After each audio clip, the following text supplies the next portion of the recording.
Published, 7:47 Eastern Daylight Saving Time, the 15th of April 2018. Updated, 8:59 Eastern Daylight Saving Time, the 15th of April 2018. Matt Nicolle, at just over 6 foot and weighing around 80 kilos, doesn't look like a man who could drive a golf ball more than 400 yards on a regular basis.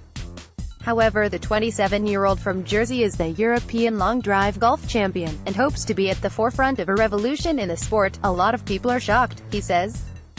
"Because of my size, they expect me to hit it like anyone else, but when I hit it 400 yards, then they are shocked. It's good fun and a good challenge. I'm always trying to hit the fairways. The misconception about long drive is that you can just hit it anywhere." Scroll down for video. Matt Nicolle, at just over 6 foot, doesn't look like a man who could drive a golf ball 400 yards. However, the 27-year-old golf pro from Jersey is the European long drive golf champion Nicolle, who now lives in London and works at the American golf retail shop near Monument, turned pro 4 years ago in the regular sport before moving into long drive. Long drive styles itself as the 2020 of golf, with its simplicity to understand, shortened running time, and attempts to market itself to a very different crowd who turn up at Augusta National every year. On the European Tour, 32 players take part in 8 calendar events across the continent. Each player hits 6 balls from the tee as far as they can, with a shot clock of 2 minutes, 45 seconds to strike them all. The best 16 go through, then it's down to 8 before it goes into match play. Quarterfinals, semifinals, winner. Simple as that. It was certainly simple for Nicolle, who, after taking up the sport in mid-2016, less than 2 years later is the European champion, having finished at least third in every 2017 event. Nicolle says people are shocked when they see how far he can drive the ball in competition. He said, "I just turned up with a normal driver, came third and built from there. I'd 10 events last year, it was my first full season and it went really well. I'm 6 foot and about 80 kilos, there's guys who compete who are 110 kilos plus. It's my technique, being able to control club face and strike quite well.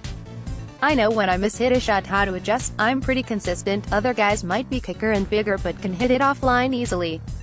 It's rotational speed. I'm quite mobile and flexible. There's a lot of big guys who are restricted in their mobility.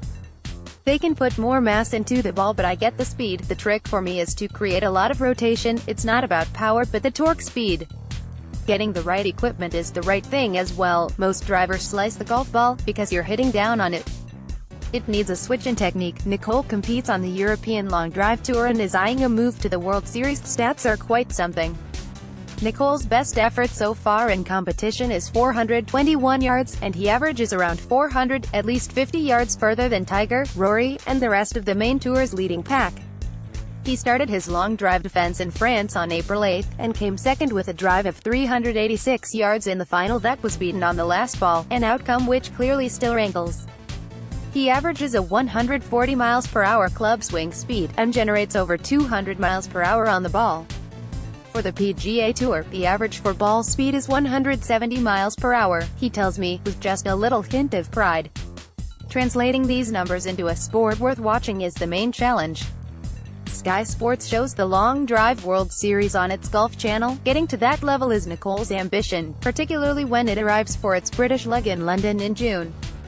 At the moment, however, he is chasing his dream part-time, in front of smaller crowds for much less reward. First place in a European event sees a prize of £1,800, compared to 5 or 6 figures on offer in the USA. Nicolle is ambitious, however, and clearly devoted to the sport. He even sees it being in the Olympics alongside its better-known counterpart. One day, long drive styles itself on 2020, and Nicolle feels it would be a good Olympic sport. Said, "It is getting bigger, the profile is getting better. In France, we had about 150 people, lots of families. It's fast-paced, adrenaline-filled, and easy to understand. Whoever hits it furthest wins. Doesn't get much simpler than that. Golf can be a bit tricky, boring and slow. Here there's house music playing, Red Bull vans are there, and there's a DJ.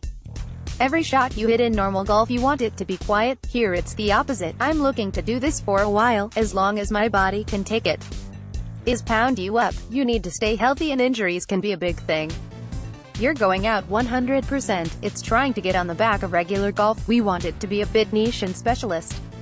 We went to the KLM Open and did an exhibition, which worked really well. There is talk of putting it in the Olympics, because it's such a simple sport to understand. Most Olympic sports are about who can jump the furthest, or run the furthest, or hit the furthest, so it works well.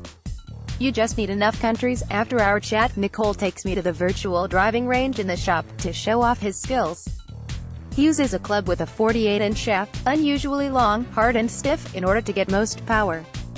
It is an incredible sight, a remarkable whoosh than lightning crack as club hits ball, an experience you have to stand well back for, and one you can easily imagine becoming much more widely recognized in months and years to come.